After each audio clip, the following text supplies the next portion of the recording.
Hi hello नमस्कार, स्वागत आहे तुमचं आपल्या यूट्यूब चॅनलमध्ये. तर नमस्कार मंडळी, संध्याकाळची सुरुवात आहे. संध्याकाळ सगळ्याच बायकांचा विषय असतो की जेवण काय बनवायचं. तर तुम्हाला माहितीच आहे आपलं काय असतं, तर आपलं जे घरात आहे तेच बनवायचं असतं. बाहेर काय जाणं शक्य होत नाही, कारण भाजीपाला आणायचं म्हटलं की तुम्हाला माहिती आहे की खूप टेन्शन येतं. गाडीवरच्या भाज्या बघितल्या की नको नको होतं. आणि आमच्या मिस्टरांची सेकंड शिफ्ट असली म्हटल्यावर ते तर जेवणाला खूप कंटाळा करतात. का तर त्यांच्या त्या प्रॉब्लेम्समुळे त्यांचं डोकं एवढं दुखतं मणक्यामुळे की चला काहीतरी पटकन बनवा आणि त्यांचं पोट भरले, त्यांचं आवडीचं असं असेल तर ते त्यांना जमून जातं. मग आवडीचं काय असतं, तर त्यांना अशी बिर्याणी नॉर्मली वगैरे, खिचडी भात वगैरे संध्याकाळचा तोच बरा पडतो. चला चॉपर होतात पटकन, चॉपरने आज पहिल्यांदा उद्घाटन केलेलं आहे चॉपरचं. आणि कांदा बारीक करून घेतलेला, त्यामध्येच लसूण घातलेला आहे. आणि पटापटा अरे यार, साईडला एक कांदा राहिला तसाच, परत नंतर घालून घेऊयात. चला पनीर फक्त आज आणलेलं आहे 20 रुपयाचं. आता काय करणार, जसं आपल्याला जमेल तसं आपण आणू शकतो, बनवू शकतो. आणि मिळतंय ना, मग काय हरकत काय आहे 20 रुपयाचं पनीर आणायला. मग 20चं पनीर आणलं, 10 रुपयाचं वाटाणे आणले, टोमॅटो होते, कांदा होता, बटाटो घरात होता तो एक टाकला, कारण पनीर कमी आहे.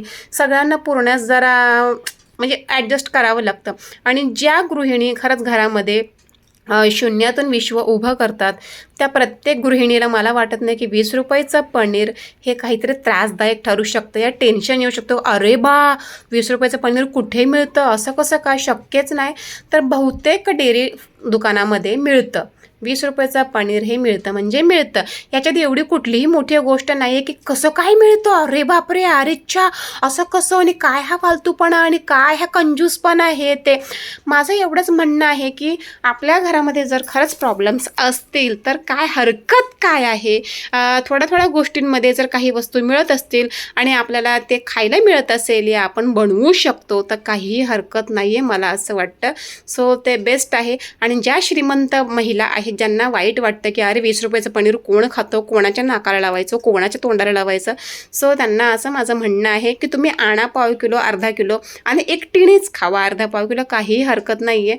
पण ज्यांना जसं जमते तसा तो व्यक्ती करणार, काहीही प्रॉब्लेम. आजकालच्या मी तुम्हाला खरंच सांगेन, मुली अजिबात ॲडजस्टमेंट हा विषय नसतो. जरासं काही थोडंसं कमी पडलं की त्यांचा धिंगाणा असतो, आरडाओरड असते, चिडचिड असते.